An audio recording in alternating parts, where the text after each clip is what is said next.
This is Speaking of Faith. Welcome back to Speaking of Faith. Welcome back to Speaking of Faith, Public Radio's conversation about religion, meaning, ethics, and ideas. I'm Krista Tippett. Today, I'm Krista Tippett, and this is On Being. Today, in a spacious conversation with the 22nd U.S. Poet Laureate, the legendary primatologist is a next-generation marine biologist. The magnetic Haitian-American flutist, the thinker, and leading figure in the abortion debate, is one of our greatest living architects of social transformation. Project scientist for NASA's Kepler mission. The former chief rabbi of Great Britain. The celebrated Mexican-American writer, journalist, prophet of our time, congressman, and civil rights extraordinary healer in our world of singer-songwriter, master storyteller, and next-generation labor Pulitzer Prize-winning poet. I'm Krista Tippett, and this is On Being. Stay with us.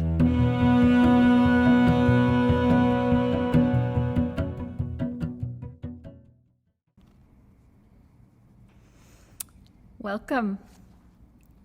It is remarkable and thrilling and such an honor to be gathered with all of you from across planet Earth, as far as I can see. And I also, we are in our studio on Loring Park, and we haven't been here much together. So actually doing this event has brought many of us together in a way today for the first time in a while.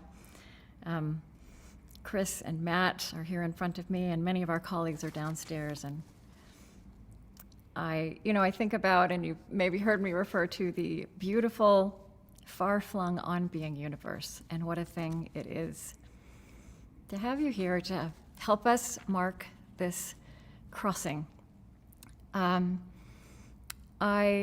been thinking a lot about this phrase of John O'Donohue, the late John O'Donohue. That On Being program has been so important to so many people, as I've heard across the years. And one of the things he talked about is how life is full of thresholds, any life. There are small thresholds, there are large thresholds, and the important thing is that we notice them and that we do what we can to cross them worthily. And so as we've been planning this listening party, I think that is what I wish, that we cross this worthily, and we couldn't do it without all of you. I also could not be happier to welcome today my friend, the Reverend Jen Bailey, to keep me company, to help us curate and move this hour forward. Jen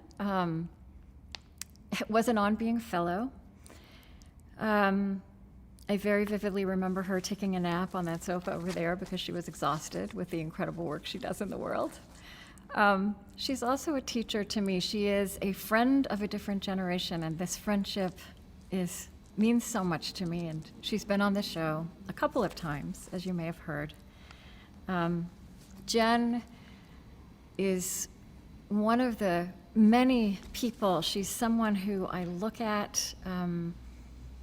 She is an embodiment of what I find hope in this world, even with so much in front of us, so much work to do, so many huge callings. So I just want to bring Jen in.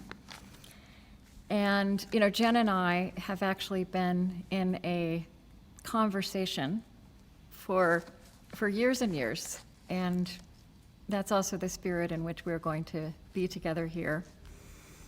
Just continuing this conversation as we do some listening and some reflecting.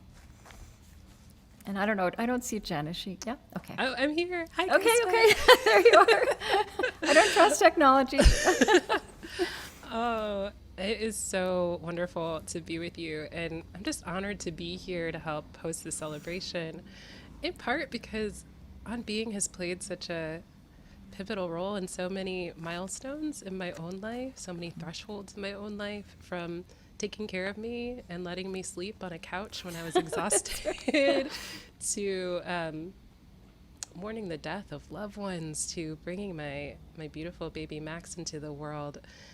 I feel like this has been a community that has accompanied me in these beautiful life milestones. And so I'm just grateful that I get to be here to help you celebrate a milestone. Krista, 20 years! 20 years! That's amazing! It's hard to believe, yeah. So for the next hour or so, we're going to hear voices that you love, we'll remember, we'll ponder, we'll enjoy, we'll celebrate, and even get a tiny glimpse into what's ahead. And just a few housekeeping notes before we begin for folks who are joining us. Closed captioning is available via the CC button at the bottom of your Zoom window. Please, if you haven't already, say hello in the chat. I am seeing people and places from all around the world are gathered here to celebrate. If you're holding questions or need technical support, you can reach out to mail@onbeing.org. And over the course of this event, we'll ask you to share reflections and feedback in the chat. We'll be recording this event to share in our weekly newsletter, The Pause, in our podcast feed and on our YouTube channel. So comments from the chat may be referenced anonymously or by first name in future On Being offerings. And now, let me just name some of the folks I see. I see folks calling in from, it's going so fast, from my hometown of Nashville, Tennessee, from Raleigh, North Carolina, from Myrtle Beach, from Berlin. My goodness, Krista, the On Being community is vast. And as we just take a moment to breathe in this moment, I'm going to ask you, how are you feeling? And what does it mean, right? To cross a threshold worthily in this moment. Mm-hmm. Well, I think that's been an important image for me. Sorry, I'm going to take this in and out, even though I was told to do it discreetly. First of all, I've learned the value through this life of conversation of marking, right? Marking transitions, of ritual. So first of all, doing this. And gathering our people, which has always felt like a world of community as well as a world of listeners. We've often said that what we do, how we proceed editorially, and really how we've evolved has been about the fact that we've always been listening to our guests, but also listening to the world and listening to our listeners, and we're going to do that a little bit today as well. The final thing I want to say is there's a phrase that was really meaningful for me earlier in my life. It's actually from Lewis Carroll's Through the Looking Glass. The White Queen says, "It's a poor sort of memory that only works backwards." And sometimes, and I have learned that civil rights leaders sometimes put a hyphen in that word remembering. So even as we listen backwards and take in experiences of these 20 years that are ending, we are remembering what is ahead of us. And I hope that this can become this. It's certainly an experience of that for me, but I hope perhaps it can be for everyone, because we're also going to be pretty contemplative in this particular Zoom space. Wow. One of the many ways that you invite us in to accompany you on the show is with this question that has grounded so many of your conversations over the years, which is simple. And it is, what was the spiritual or religious background of your childhood?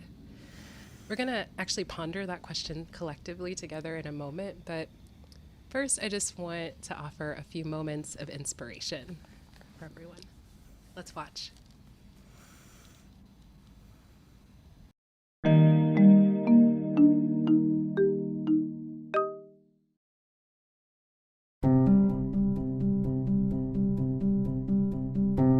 I start most of my interviews with a question, just wondering about the religious or spiritual background of someone's childhood. I find that is a very fertile place in everybody's imagination, whatever their story is. It's full of questions and searching and softness. I don't know where to start, actually. I grew up pretty confused. Well, I would say that even before I was born, I was a pagan dancer. The first thing I think about is an absence of it. And it was so absent in my house. Well, I know I didn't feel like I had any kind of religious or spiritual thing going on as I grew up.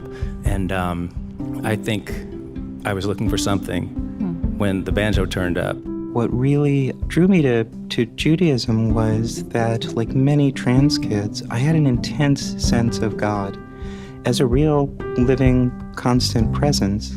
I guess if I were to follow the first route back, it would take me into the mountains of the Cairngorms in the northeast of Scotland, where my grandparents lived for many decades. I don't know why, but I've always been God crazy. You know, I have been drawn toward whatever the cosmic mysteries are from boyhood on. All that to say, that's how I sort of lived my life. I lived my life as a sort of dreamer, always thinking about how I would and could pull from whatever sort of resources or love that I had to make something of a life.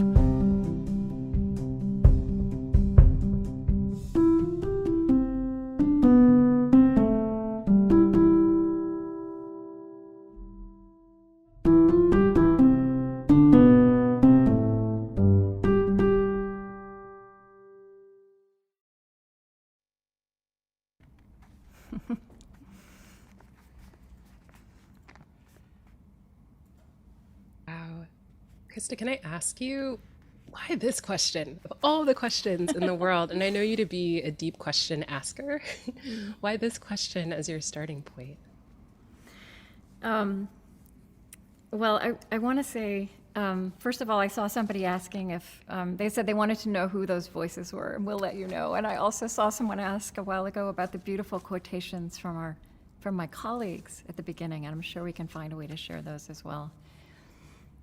You know, as you just heard, in that collage that my colleagues pulled together in such a beautiful way, that question often elicits a wonderful, rich, surprising answer, surprising even to the person who is being asked. And one thing interesting that I learned early on is that whereas if I asked you, or if anyone asked me, in the present tense, tell me about your spiritual life. Are you a spiritual or religious person? That is we would all fumble. It's an incredibly intimate question. It's hard to put words around. And I think it could put many people on the defensive. It could be uncomfortable, but the fascinating thing is that asking the question about someone's religious or spiritual background, the background of their childhood, even if they are an atheist physicist, somehow that opens a space that is a space not just in thought, but in memory, right? I think it opens a space that is very soft and searching and full of questions, which also fascinated me from the beginning, because in this culture we've so associated religion with answers. Yeah. And I've also found, and so what I want to say is one reason I always ask that question at the beginning is because of where it plants a person in themselves, which is, again, you know, when we go into memory, we go into our bodies, and we're so used in this world to showing up in a presentational place, to talking about what we do and what we know. And this gets everybody grounded in the fullness of themselves, which is also who they are and the questions they've been carrying. And it's been fascinating to see how often in such different interviews, we will often circle back by the end of the interview to something that was named in that first question that is absolutely present in the life someone has led, you know, at a much later age. I love that memory is embodied, and it takes us out of that space of desiring to have all the answers and gets us back into that sense of sense and just bodily knowing and being. I love that. Well, after, we're just in a moment, we're actually going to prompt you all, those of you who have joined us, to answer that question for yourself. Yeah. So you'll see that question come up on the screen. Yeah, let me just say, it felt like I've had the experience across the years and even recently that when I meet people, they want me to ask them that question. And it felt to us like, just as it grounds every on being conversation, let's ground this gathering with that question as well. And we obviously just have a few minutes. If you have pen and paper to hand, if you just want to walk around the room, the question will be up on the, you'll see it visually. I don't think anybody will be able to complete an answer in 5 minutes. That's not the point of the exercise, but see where it takes you in memory. See what surfaces, and also, and we're going to put this on the visual as well, see if something surfaces, a question, an enduring question, a longing, a passion that you see as planted there that is with you still. And as you're sitting with that question or longing or passion, we'll invite you after those 5 minutes to just share that in the chat. And so we'll give you a moment now to sit with that question.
Welcome back, everybody. Oh, as I was just observing in the chat, so many beautiful witnessings to what this question stirred up. I saw a lot of references to family and grandmothers and grandfathers in Yeah, particular. I saw somebody said met bodies with grandmother. Exactly. Which reminds me of your story. Exactly. I was like, yep, that's Yep. me. Community, accountability are words that I've seen. The reflection of the divine within oneself as a longing and wondering. I wonder what else you were noticing in the chat. Well, I would have said this before. These aren't all good stories, right? And Exactly. so much. This question often elicits a story of absence, and so there's some of that. And yet, even in that absence,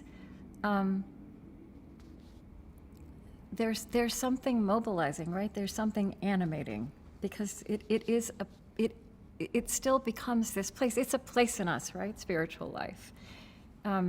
It's also why I say religious or spiritual, because for many the two go together, but not for all of us. And I think whoever we are, even if we should be planted in the same tradition our whole lives long that we were born in, the meaning of those words, religious and spiritual, evolve across a lifetime. So I'm seeing a lot of that. I'm seeing a lot of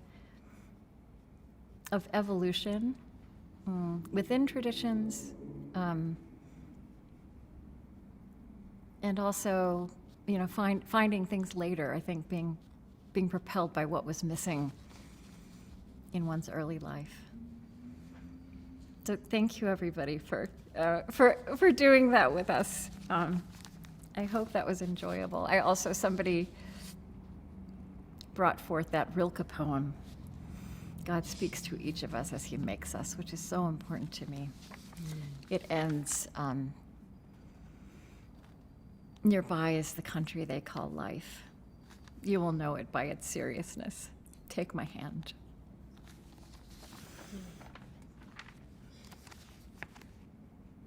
I think one of the things we've done in the last few weeks as we move towards this is also invite listeners to send, for you listeners, for humans out there in the On-Being universe, to send in some of your memories. And, I want to say this was a hard sell in the beginning, creating this show. And what always kept us going, kept me going, and also convinced people who didn't believe in this to keep it on the air, was the extraordinary way that people told us that they take on being into their life, that it lands in communities, that it sometimes transforms conversations and possibilities and life choices, that we can be there for people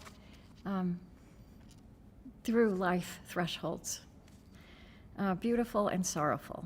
And so Chris, if you are a listener to the unedited, which many people are, Chris is beloved and famous, and he's right here in front of me. I can see him.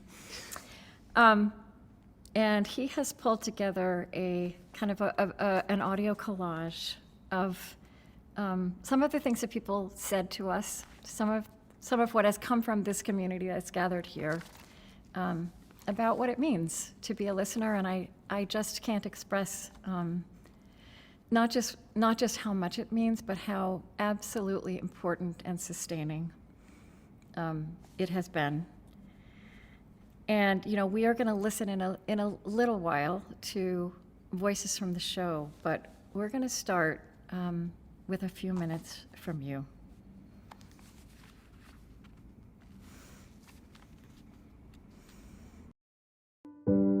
Good morning, Krista. Hi, my name is Elena. I'm calling in from New York City. Hi, I'm Julie. This is Harwood from Texas. Clara in Massachusetts. I almost didn't do this. My name is Lindsay. This is Carl from Montana. I am a mechanical engineer living in Gdańsk, Poland. My name is Meg. Hi, my name is Marie-Ève. My name is Rob. Hello, my name is Sara. I'm a listener from Italy. Hi, I'm Gina from Shanghai, China. I remember at the outbreak of COVID-19 in 2020, I stayed at home and I was feeling lonely, anxious, and confused about where I was heading in life. So many reflections. My name's Jill. I'm from England. My name is Donna, and I've been listening to your program for about 2 years. I'm 91 and a half years old. Sorry I found you so late. It seemed an overwhelming task to pull out only a few, as there've been so many. It's tough to decide one moment. I have so many on repeat. How can I pick a favourite episode? I'm thinking about when Naomi Shihab Nye talked about her first reading books. The episode with Carrie Newcomer. And I loved what Marie House said. With Dario Robleto. B.J. Miller's incredible story and his overcoming adversity in his life. Joan Halifax, which changed my life. Ai-jen Poo and Tarana Burke. All made statements that stopped me mid-stride or compelled me to hit the 15 seconds back icon a few times so I could hear it again. Krista's episode where she interviewed Joanna Macy about letters to a young poet. Terry Tempest Williams and Robin Wall Kimmerer and all the mystics. Your conversation with Sharon Salzberg and Robert Thurman. I also reflect on Jericho Brown. And with Desmond Tutu. But it also the soul in depression. That series has saved me so many times. Music happens between the notes with the cellist Yo-Yo Ma. I was a lavender farmer in Nebraska, and I remember being on my tractor or out in my field and thinking, oh my gosh, I'm going to miss an episode. Dr. Wangari Maathai has been profoundly influential for me. I listened to it when I was in labor with my second child. Between contractions, my midwife asked what would help me in the moment. My first thought was on being. I listened to the show for 15 years. It was most important to me during the pandemic when I experienced despair. The shows were like a good friend to me in that time. Driving this windy road on Vancouver Island, I was able to really find the strength and encouragement to do the inner work and to know that I have the chance to make a change. My precious son was incarcerated for a crime that hurt nobody but those he loves. When I went to visit him, I would listen to On Being to get myself ready. One of my favorites. It has to be the poets. I enjoyed all of the episodes with the poets. So many of the poets have enriched my life. Marilyn Nelson, Jericho Brown. Of course, John O'Donohue. And Marie Howe. John O'Donohue. Naomi Shihab Nye. I tuned in during the show, and the first thing I heard was John quoting Meister Eckhart. I heard David White on your podcast reading out his Sweet Darkness poem on his episode. It has to be Mary Oliver. I think about returning to Mary Oliver. Mary Oliver, of course. Your interview with Mary Oliver had a real impact on me. To me, the episode that has impacted my life the most was Mary Oliver's story about her childhood. And it just felt as though I was in the woods with her. I experienced nature and all of its creatures very differently after having listened, and I thank you. Is when Mary Oliver was about to start talking about her painful childhood and some of the abuse that she endured. And before she answered Krista's question, well, you could hear her taking a cigarette out of her pack and pausing to light it and taking the first inhale. And that moment said more about what she had endured than any words ever could. And I appreciated that moment was caught. I realized how valuable those days in the woods were for her and how healing it was to have that inside her when she returned to a turbulent home. Thanks, On Being.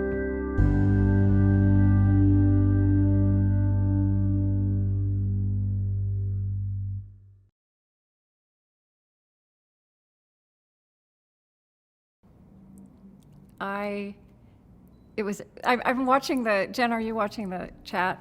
And I am. So this gives you also a flavor of how it was impossible to say, there's no, there's so much resonance of so many beautiful and wise human beings in the archive, and they mean so much to different people. You did hear Mary Oliver rise to the top, though. And I think also just poetry, you know, when I began this in the early 2000s, I never would have imagined that the voices of poets and poetry would become such a central aspect of the show. And it's about our profound need for language that circumvents how problematic words and relationship have come between us. Or, you know, when public life fails, human societies, poetry rises up, and poetry is in all of the spiritual traditions. There's poetry throughout the Bible that I grew up reading, even though I didn't recognize it as poetry. So anyway, I thought I might play, and on the heels of that, my a favorite portion of the conversation I had with Mary Oliver. It was a very rare thing to be allowed to sit with her, and I was with her in person in Florida, where she had recently moved.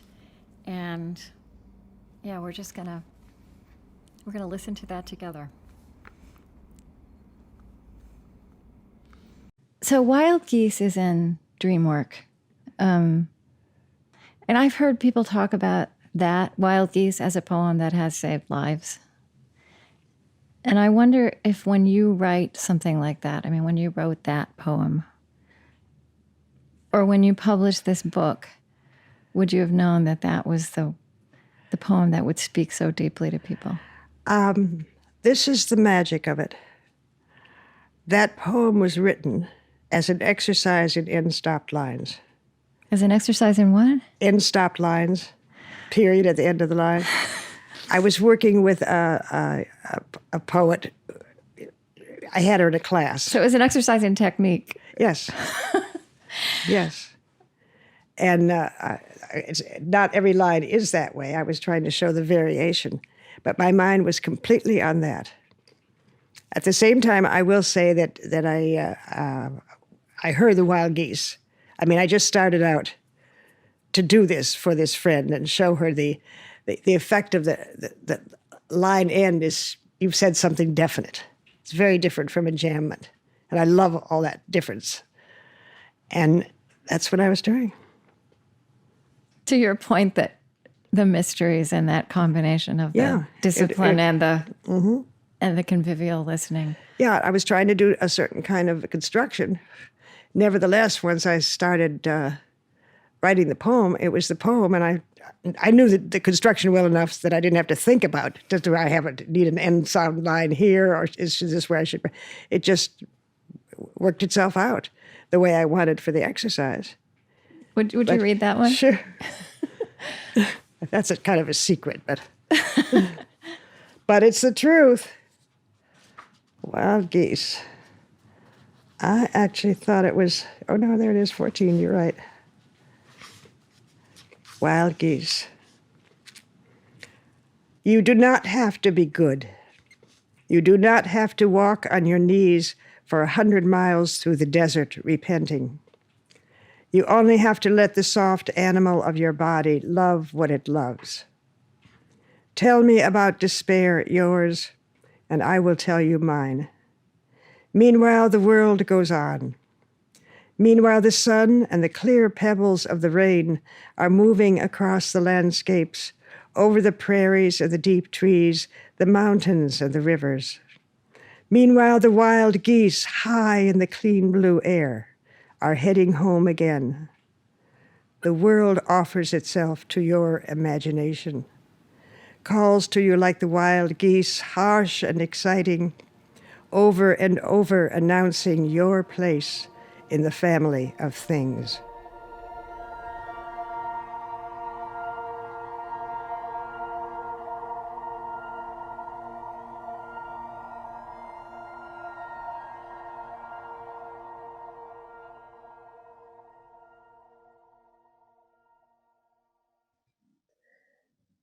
Announcing your place in the family of things. Krista, what do you think it was about that particular interview and that poem in particular that continues to transform and touch lives in such a deep, almost like unutterable place, right? Like you can't quite put words to why, but I'm curious what you think it was about that moment. You know, Mary Oliver writes beautiful, beautiful words out of which she has wrested out of a life that began with incredible pain and hardship and a lack of safety in her home. And she went outside to get safe. And she said somewhere in the interview, I was saved by the beauty of the world. I think we made that the title last time we put it on the air. Somebody in the listener collage mentioned her smoking. Okay, that's the one and only time that I have done an interview, and my producer texted on the way and said she wants to smoke. Are you okay with that? And I said, of course I'm okay with that because it's Mary Oliver. And somehow, again, because of the transcendent beauty of the poetry she writes, but she is so grounded in the fullness of life and its difficulty, right? The pain that is there alongside the beauty that is given us. I think that's what it is. But you know what? Also, though, there's something about this passage about her talking about wild geese, that it was an exercise in form, right? And then this this just gem of wisdom emerged. And Jen, don't you think, in the worlds we live in the world you live in, people doing hard work, there's that synergy between the discipline and then, she used the word, and then sometimes there's the magic. Yeah. And the two go hand in hand. I love that moment where, where she's starting to say this was an exercise, because I'm thinking if she's going to tell me about this incredible poem that's changed lives, and she says it's an exercise in end stop lines, and I hear myself say, in what? And then the other thing I love about this section is that she tells us right before she reads it, by the way, that's a secret.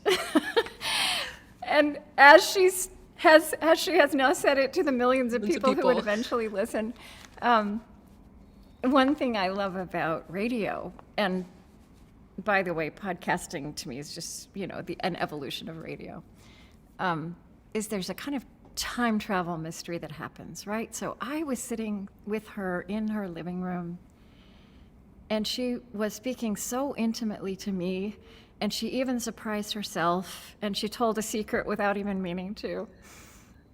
And yet, whenever anyone else joined the conversation as a listener, because it was on the radio or they listened to the podcast or somebody sent it to them, they then are in that room with us, right? You listen to that and you are there too when it happens. And I think that's a magic to me. It is magic. It transports us across space and time in this very, in the language of my tradition, holy and sacred way. It's like time collapses for a moment, and you are just invited to be. Yeah. And be with the conversation, be with the questions, be with the secrets that then get told to millions of people. There's an intimacy that is present that I think people are yearning for in this moment in which public life is so public, and even our private lives can feel so public and curated, and for consumption, to be in an intimate space of being with and accompanying just feels like the work of what it means to be in a sacred place in this moment. And what's so beautiful to me is that there are so many of those moments in the life of the show, Krista. There's so many moments where we are transported into living rooms or into the studio with you or into these special places. And I know that one of the things that we wanted to do today was really invite people into listening together to some of those moments. And you got to whittle it down. I mean, 20 years, how'd you do it? Yeah, we're going to do some deep listening here. We're going to do something countercultural. We're going to listen to 2 batches of portions of Voices shows that I I selected and that we worked on as a team, I think it's 10 voices altogether. So I had to just very quickly discard the idea that what I was looking for were favorite moments, because I can't do that. I can't do that at any time. I always say my favorite interview is the last one I did, and I mean it. So this first group is. There are a couple of voices in this one from the very early years of the show that people may not have heard, or if they hear, they will feel like very, very old friends. And I feel like the way this came together was this is just a quick representation, or kind of just a taste of, when I set out to create a show that was originally called Speaking of Faith, or to think about this aspect of life which is what we call spiritual, religious, this part of the human enterprise where also a lot of moral imagination resides. I think these voices reflect how my imagination and what we've learned together has so expanded as I have come to understand how 21st century people, both the breadth of the background the 21st century people bring, and also of entry points. Let's listen to some of those entry points.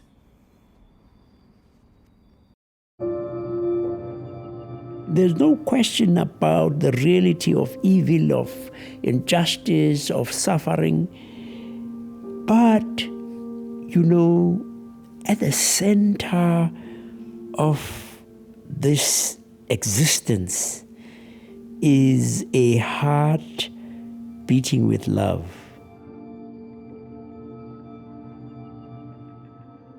How do you think working, intimately knowing elephants and their social lives and whales and the songs of whales, this work you do, this passion you have, how does that make you think differently about what it means to be human? Well, the ocean is really huge. When you get out on a little boat, you know it. You're clinging to a cork. It's huge, and it's capable of immense hugeness. And out there, rolling around and swimming through and perfectly at home in the waves are these enormous animals. And by golly, they're singing, of all things. They're doing something that we recognize as singing. And so what that has done for me is to make me feel that what lies ahead to be discovered is absolutely limitless. We are not at the pinnacle of human knowledge. We are just beginning.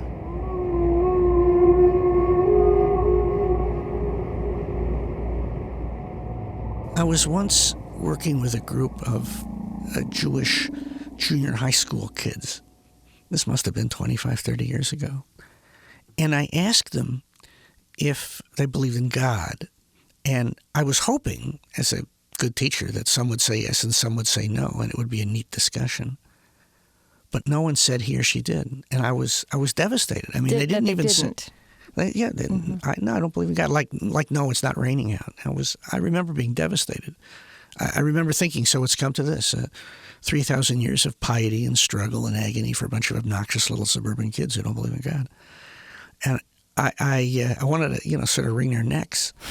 And I don't remember what I did. I probably did the equivalent of falling back a few yards to punt. And then later on in the discussion, I don't know where it came from. I said, by the way, how many of you kids have been close to God? And so help me, every kid raised his hand.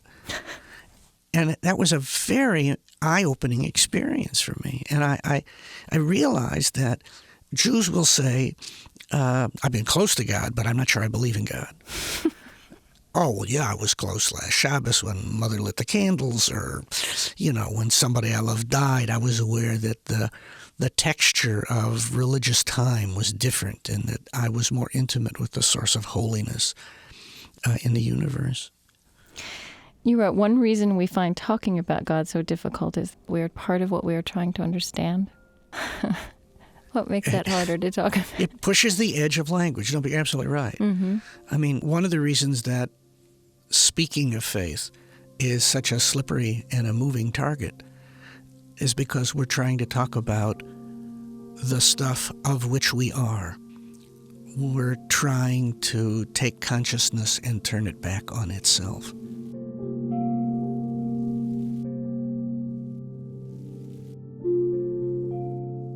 So I went on my first demonstration, and I'm embarrassed to say this, but we were surrounded by horses and state troopers who wouldn't let us go to the bathroom.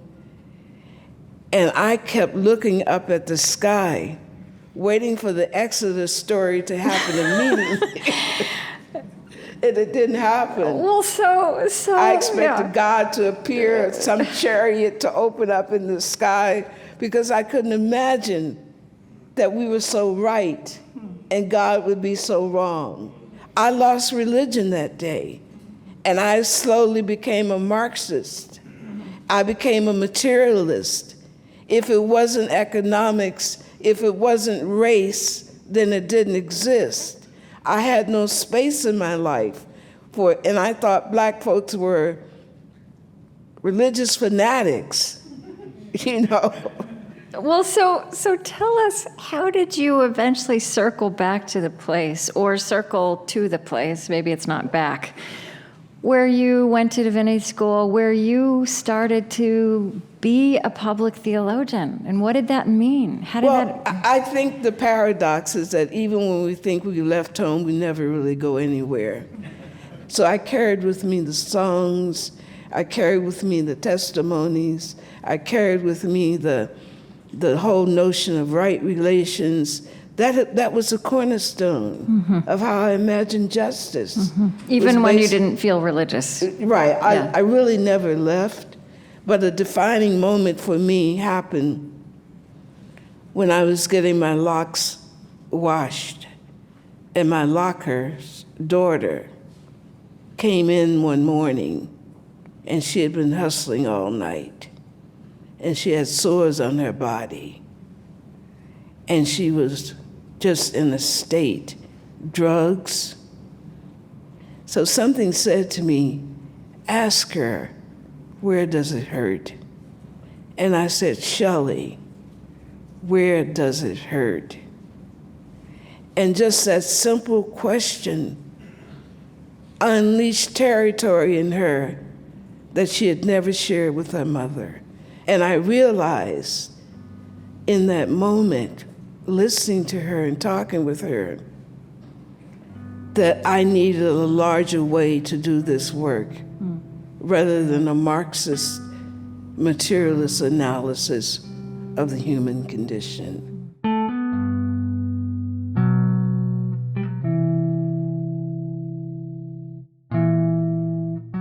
It feels to me like this space you inhabit, what you're saying is that this is a rigor of how we use our words and how we understand the power we have to move through time and through ordinary experiences of our day, that we all have it in ourselves to claim right now. Right. But you have ways of making that more possible in yourself. I mean, I read, is it true, do you live across from a cemetery? Is yes, that right? I do. And that you perform this Zen Buddhist death meditation. Yeah. I go out and I walk along the cemetery, and even without it, I sit down and I do a death meditation. And it sounds very morbid, but the practice is actually supposed to bring yourself into the inevitable. The conditions of our lives will be vanquished through death. And then all the pettiness, the little angers, that you have with those you love or those you don't love, and your neighbor, the little things, falls away. It's so small when the ultimate lasting reality is death. And I think it goes back to Noah's Ark too. Okay. Noah was also doing death meditation. Mm-hmm. He was a Zen Buddhist without knowing it. I think so. He didn't know he was Jewish. So yeah. okay. I think so. But I think all religions have this, outside of all of the orthodoxy and the rigor of ceremonies, at the center of it is trying to remind us that we will die, and how do we live a life worthwhile of our breath.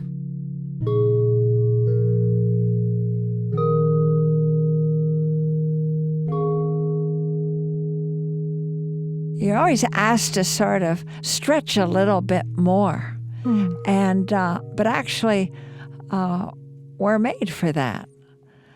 There's a song that wants to sing itself through us, and we just got to be available. Maybe the song that is to be sung through us is the most beautiful requiem for an irreplaceable planet. Or maybe it's a song of joyous rebirth as we create a new culture that doesn't destroy its world.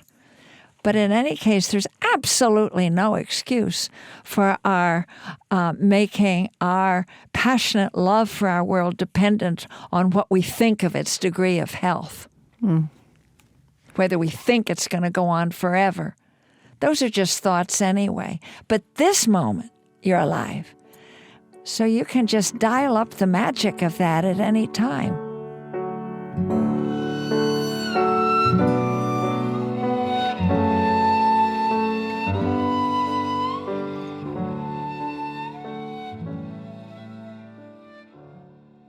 The last voice we heard was Joanna Macy. We also heard Desmond Tutu, Katie Payne, Rabbi Lawrence Kushner, Ruby Sales, and Ocean Vong. Krista, your conversation with Ruby Sales changed my life. Means that question, where does it hurt? Where does it hurt? And working in communities of color, working in Black communities as I do, the invitation to ask that question to folks whose pain is so often diminished or ignored, it opened a whole new world for me in my community. So thank you. I'm curious what that particular group of voices means to you as you think about this moment. Yeah, I think again that was Rabbi Kushner early giving me that definition that why it's so hard to talk about this is because it is at the limits of words. And that is such an incredible challenge. And it's a challenge we can't turn from. I think St. Augustine said we speak in order not to remain altogether silent. But all of the particularity,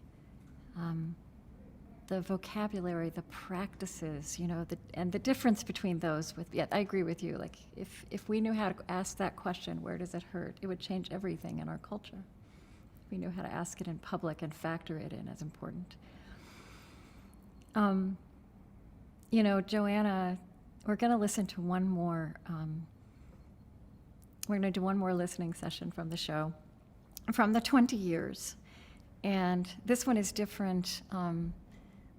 Again, I was totally going with my gut because it was impossible to choose in any kind of rational way. And what I was trying to think of this time is what I'm needing to hear right now, kind of where we are right now in need of replenishment and sustenance and courage, and just to get grounded. And Joanna, who we heard last, speaks about who's lived a long life.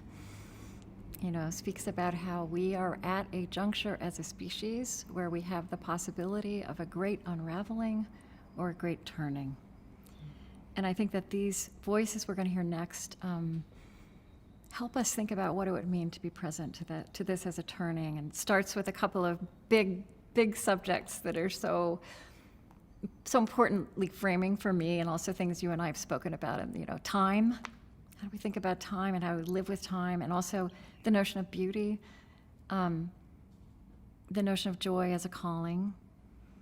I wanted to say, I'll say now, when I'm doing my interviews in the studio and I'm not in the room with the person I'm interviewing, which is most of the time not true, I have my eyes closed. So you're seeing the faces of the people speaking, but I want to encourage you to close your eyes and listen deeply to this last piece before we kind of start to close out this time. Spending 6-7 years thinking about the underworld has really messed up my sense of time. It's deepened it, it's tangled it. But the other thing is that the underworld tells the future, and this, I was not expecting that at all. I should have known, because Greek myth tells us, the Sibyl at Cumae, the oracle at Delphi, they foretell the future, but they do so by peering into the underworld. Right. And now we're doing it scientifically. We're ice coring down to possibly up to 1 million years ago now in terms of data in Antarctica, and we're using that in part to foretell our own climate futures. Right. In a very different context these days, more the context of how people in this country and in your country as well are very kind of socially and politically unsettled. I find it useful and in its way calming to invoke, what Martin Luther King Jr. called the long arc of the moral universe. Wow, what a phrase. And then what you bring forward, which feels to me, again, it's a different context, but it's a corollary to this, is this notion of deep time, which also just sets our unrest. Not necessarily in a soothing context, but in fact in a more reality-based frame of mind, right? And the way time works. Well, I'm glad that's how it feels to you, because that's how it feels to me too. And for me, and it sounds like for you, and put in context partly by that wonderful Martin Luther King Jr. quotation, deep time is a sharpening context for me. It says, look at the gift of being now. Look at the astonishing responsibility of legacy leaving, and look at what you have inherited in the wonder of this world, and what will our time leave? That for me is the big Anthropocene question, and it's posed beautifully by Jonas Salk, the immunologist who invented more or less single-handedly the polio vaccine and has helped eradicate that disease. Are we being good ancestors? Yes, are we being good ancestors? What a question to be asking. It's asking you to attend to the value of what you do and plant now. Yep. Precisely for a world you'll never see. Yes.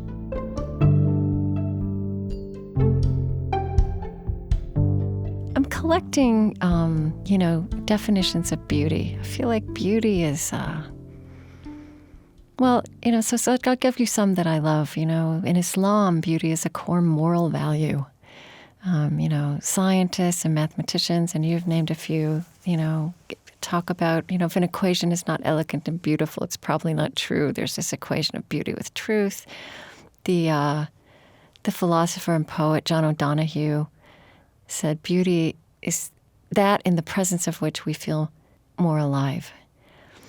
I wonder, beauty is a word you've used in this conversation. You use it a lot. Obviously, it's just there in what you do, whether you're talking about it or not.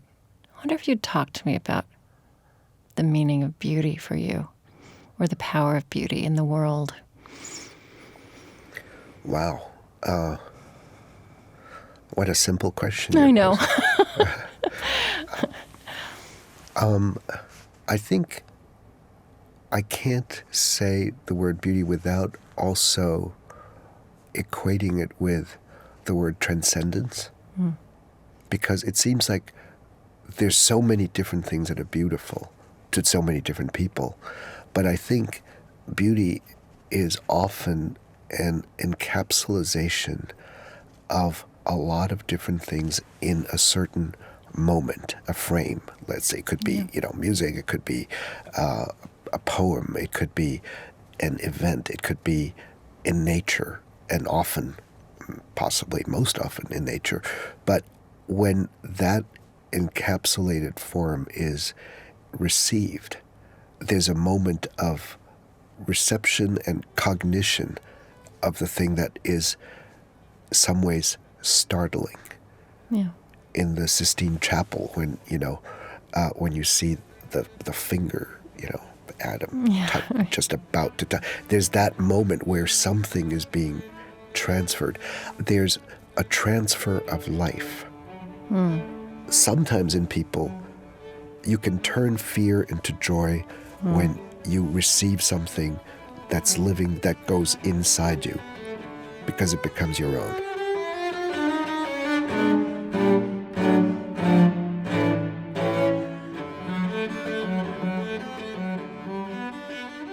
There was a section where you were teaching Shelter for the Heart and Mind, which I wrote down, and it came out looking like a poem. Let's see, 1, 2, 3, 4, 5. Like it's an 11-line poem. I'm going to read it to you, and it's simple, and yet I think it's in this category of what is really true. I do the best I can. I try to learn from my mistakes, and the world is the world of constant change and pleasure and pain, and being thanked and not being thanked, all of those things. And so that's where equanimity comes in, as a kind of comprehension of this is the way things are. Wow, that's great. That's beautiful. It's you. No, but it's you.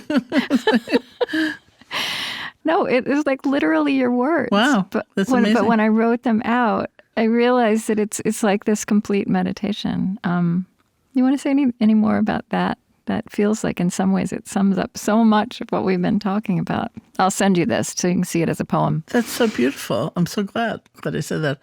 I mean, it comes down so much of the time to equanimity, which is really peace.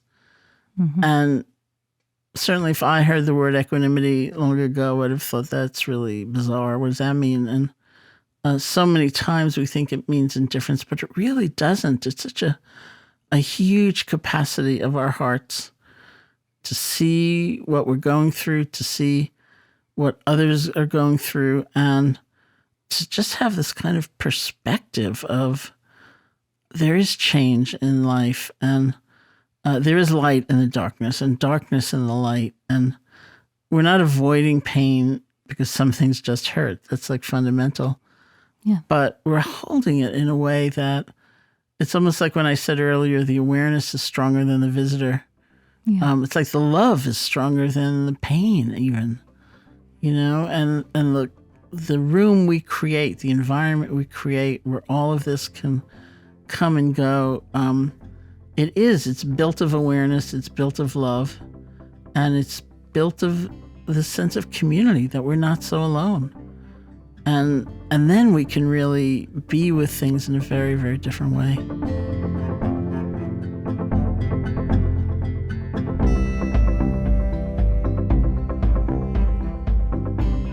Have you done kettlebells today? I was hoping you were going to ask. I didn't know that was like we realized limits. Something we have in common. Yeah. We can't talk about it. We don't have time, but that would be a delight.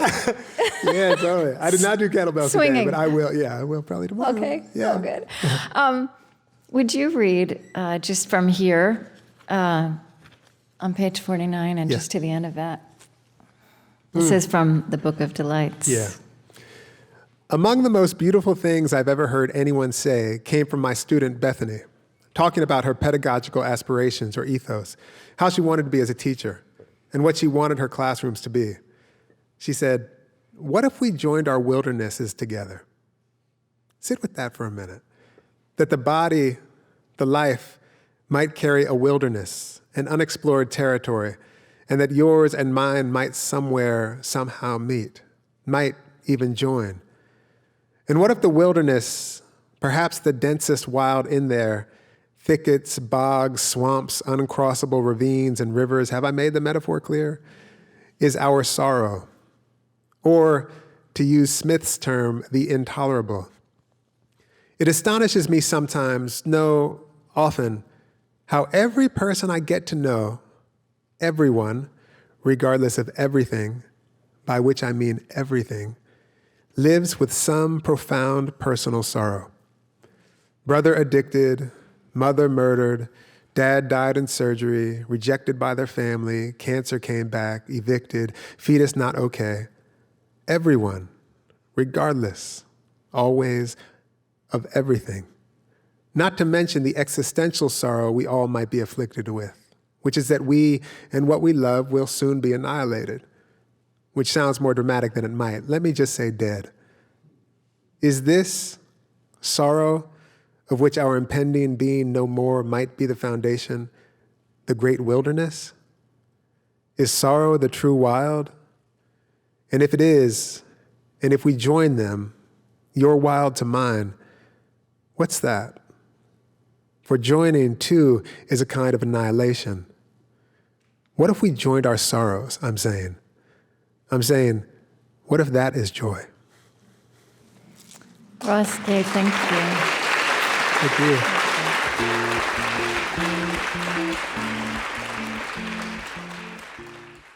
What if we joined our sorrows, and what if that is joy?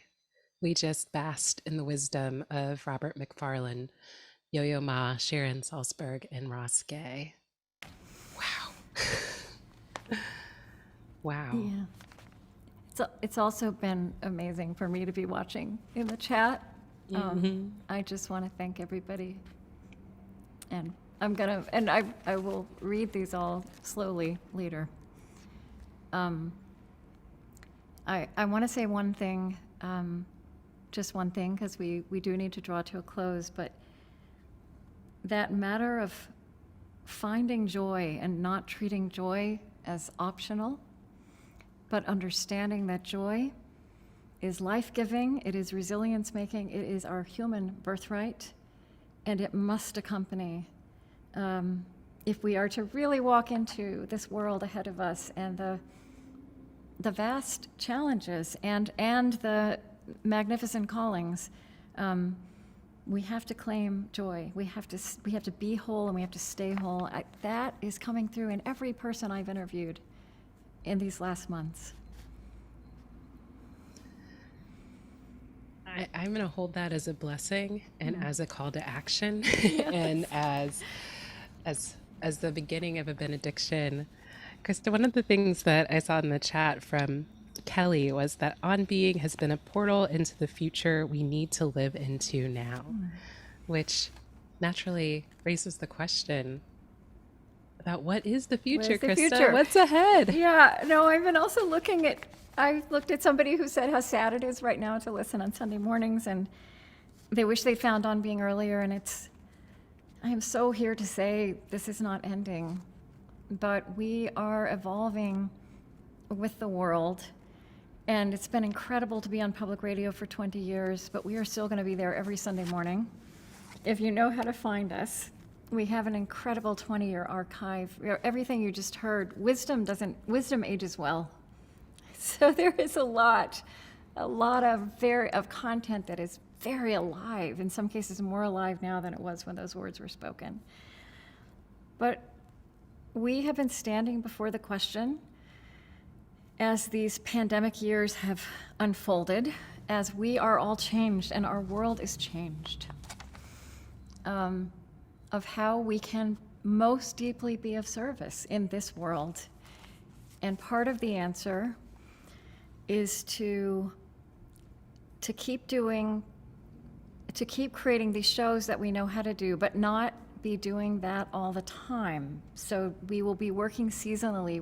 The podcast will be there. We're going to be coming back in the new year with a whole new season of new shows.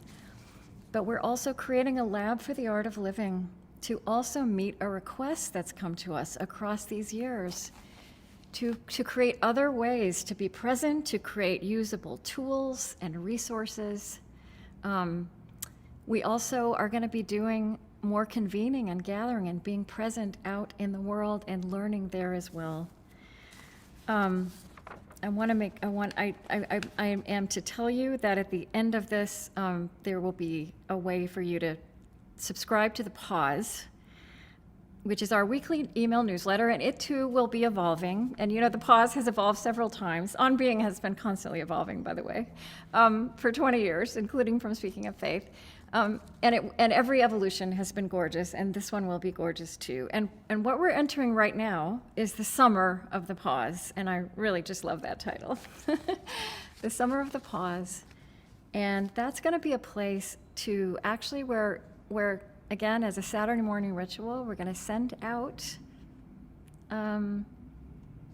reimaginings of our content, pieces of content, special offerings that feel like they can be nurturing in this time, in this summer. And when we get into the fall, we're going to be putting some special offerings into the podcast feed.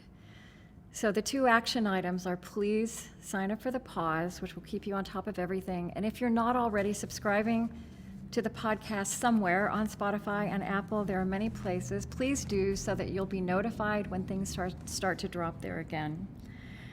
I want to say that for me, the big picture here is that I'm loving everybody saying in the chat how beautiful it is to understand that we are part of this community. And as I said, it's always felt that way to me. And I believe that there is such a thing as a generative narrative of our time, and all of our guests are part of it, and our listeners are part of it. And that is what we must more purposefully cultivate in this world ahead. And that's what we're putting all of our creativity to, and all of our mission. I think maybe those are the big things I needed to say. I'm sure I'm forgetting something, so please subscribe to the Summer of the Pause, and whatever I forgot to say. We will, yes, people have been asking, we will be putting this listening party in its entirety out in the podcast feed soon, and in the pause. There's so much more to come, so please don't feel sad. Please, you are already part of this, and we are actually going to grow and deepen together in an incredible time to be alive in very daunting ways. And I always think of that language of Vincent Harding, magnificent ways. Magnificent. If we rise to our higher potentials.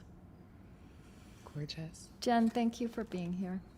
Oh, Krista, I'm so happy to be here. I wouldn't Thank have wanted, you. I mean, it's just, I wanted to do it with you, and as it, you're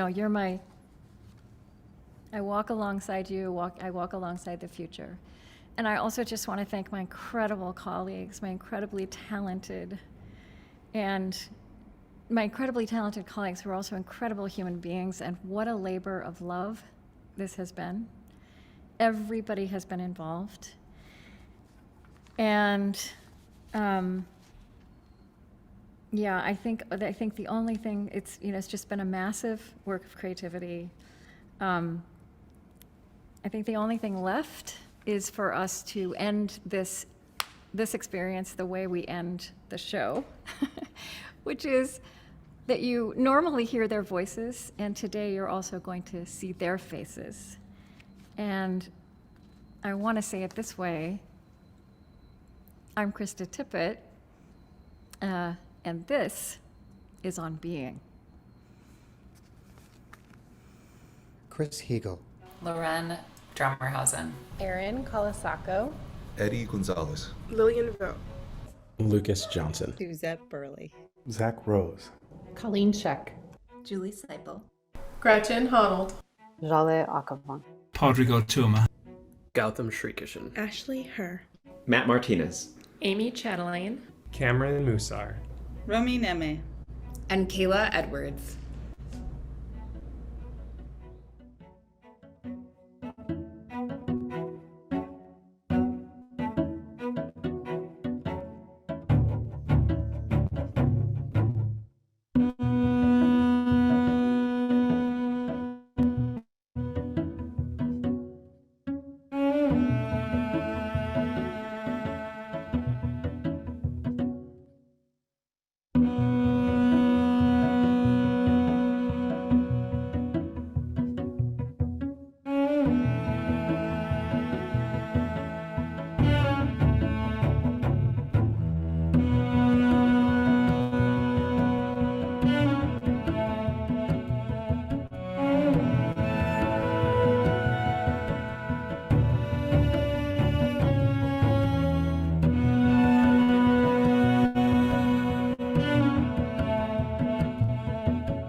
I started listening to Speaking of Faith on the radio many years ago because it met a hunger in my soul as far as where the breadth and the depth of where my soul wanted to go. As a result of all you've done, I experience a calmer equanimity, a sweeter sense of respect and value, and an enduring sensitivity of fellowship and compassion. On Being has been a consistent place of nurture, cultivation, spiritual and intellectual expansion. It's my broad church that satisfies my needs and sparks my curiosity spiritually, philosophically, psychologically. The spiritual life does not preclude full immersion in the sciences.